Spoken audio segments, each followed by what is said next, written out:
June 2వ తారీఖు అంటేనే తెలంగాణ రాష్ట్రం ఏర్పాటు అయిందనే దానికి సంకేతంగా అమరులకు, ఈ రాష్ట్రాన్ని సాధించి పెట్టినటువంటి మృతవీరులకు నివాళులర్పించుకునేటటువంటి పద్ధతితోని ఈ సంవత్సరం మనం ప్రారంభం చేసుకోబోతా ఉన్నాం అనేది గుర్తుకొస్తా ఉంటది.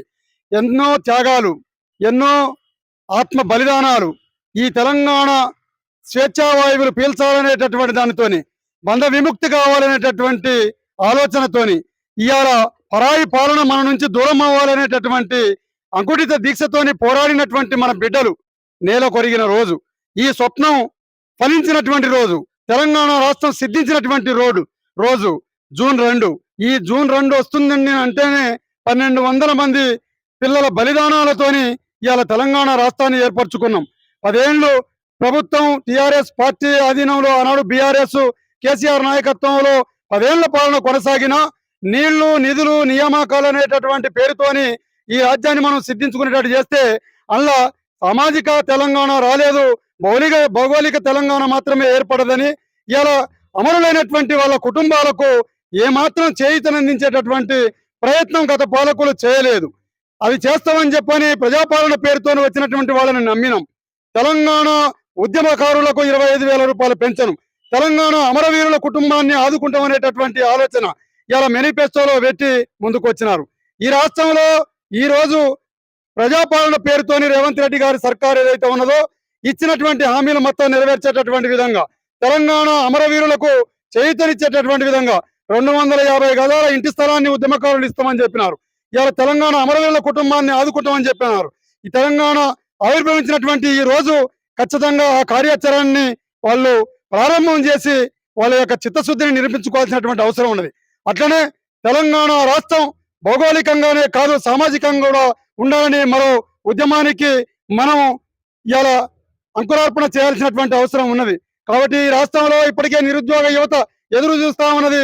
ఈ ప్రభుత్వం క్యాలెండర్ ఇచ్చి ఇవాళ నిరుద్యోగులకు చేయూతను కల్పించేటటువంటి ప్రయత్నం, ఆడబిడ్డలకు 2500 ఇస్తామని చెప్పి అన్నారు.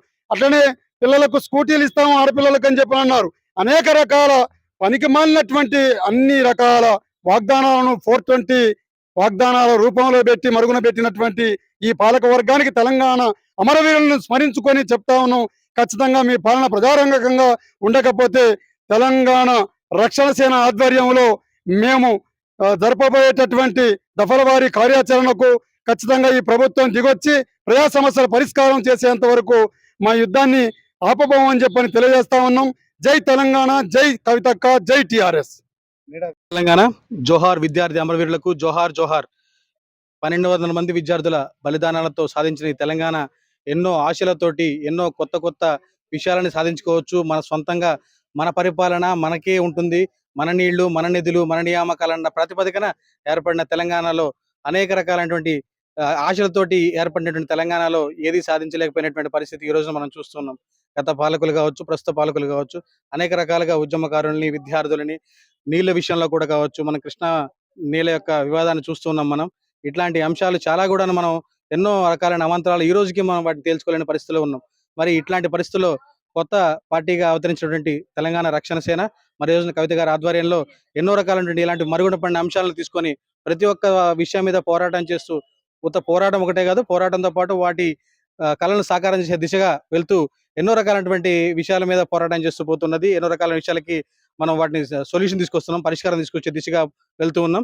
అదేవిధంగా భవిష్యత్తులో కూడా ఇటువంటి సమస్య ఉన్నా కూడా ఆ సమస్యలని తీసుకొని ప్రతి ఒక్క విషయాన్ని ఈ రోజు కూడా మేము ఇప్పుడే జస్ట్ ఒక మన ఖమ్మం జిల్లాలో ఉన్నటువంటి వైరా దగ్గర ఉన్నటువంటి ఊర్లో చిన్న బాలుడికి పుట్టిన ట్విన్స్ మధ్యలో చేయి తీసే సంఘటన ఎప్పుడే వెళ్ళాం, అక్కగారు కూడా మాట్లాడడం జరిగింది. బాధితులతోటి వాళ్ళకి అండగా ఉంటామని చెప్పి వాళ్ళకి భరోసా ఇవ్వడం జరిగింది. ఇట్లాంటి ప్రతి కార్యక్రమాన్ని, అన్ని విషయాలను కూడా తెలంగాణ రక్షణ సేన తీసుకుంటుంది.